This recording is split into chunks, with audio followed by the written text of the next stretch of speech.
విద్యా ప్రమాణాలను మెరుగుపరిచేందుకు కనీస ఉత్తీర్ణత మార్కులను 35 నుంచి 45% పెంచాలి. 11వ తరగతిలో బోర్డు పరీక్షను రద్దు చేయాలి. ఎబ్సెట్ పరీక్షను రద్దు చేసి ఇంటర్ మార్కుల ఆధారంగానే ఇంజనీరింగ్, ఫార్మసీ, వెటర్నరీ కోర్సుల్లో ప్రవేశాలు కల్పించాలి. ఉపాధ్యాయులకు ఆటోమేటిక్ పదోన్నతులు వద్దు. 5 ఏళ్లకోసారి పనితీరు అంచనా వేయాలి. అది మెరుగ్గా ఉంటేనే పదోన్నతి, లేకపోతే డిస్మిస్. నర్సరీ నుంచే అంటే 3 ఏళ్ల వయసు నుంచే విద్యా హక్కు చట్టాన్ని అమలు చేయాలి. విద్యాశాఖలో సంస్కరణలు తీసుకురావడానికి రాష్ట్ర ప్రభుత్వం ఏర్పాటు చేసిన విద్యా కమిషన్ సీఎం రేవంత్ రెడ్డికి అందజేసిన నివేదికలోని కొన్ని ముఖ్య అంశాలివి. కమిషన్ చైర్మన్ ఆకునూరి మురళి ఆధ్వర్యంలో కమిటీ సభ్యులు గురువారం సీఎంను కలిసి తెలంగాణ విద్యా విధానంపై తాము రూపొందించిన నివేదికను సమర్పించారు.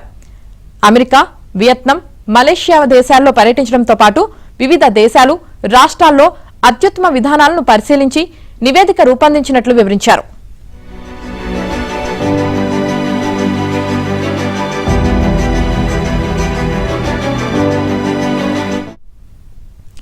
ఫీజుల పేరిట రాష్ట్రంలో ప్రైవేట్ పాఠశాలలు భారీగా దోచుకుంటున్నాయని తెలంగాణ విద్యా కమిషన్ తెలిపింది.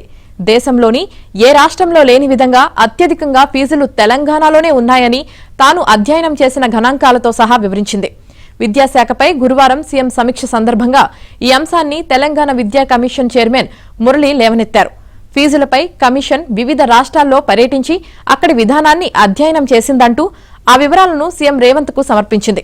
ప్రైవేట్ పాఠశాలల్లో ఫీజులు ఇతర రాష్ట్రాలతో పోలిస్తే రాష్ట్రంలోనే ఎక్కువగా ఉన్నాయని కమిషన్ తెలపగా సీఎం రేవంత్ రెడ్డి ఆశ్చర్యం వ్యక్తం చేశారు. తల్లిదండ్రులపై ఫీజుల భారం పడకుండా ప్రత్యేక చర్యలు తీసుకోవాలని, ఫీజుల నియంత్రణకు ప్రత్యేక వ్యవస్థ ఏర్పాటు చేయాలని అధికారులను ఆదేశించారు. జిల్లా స్థాయిలో కలెక్టర్, డీఈఓల నేతృత్వంలో పాఠశాలలను పరిశీలించి ఫీజుల నిర్ణయంపై నివేదిక సమర్పించాలని చెప్పారు.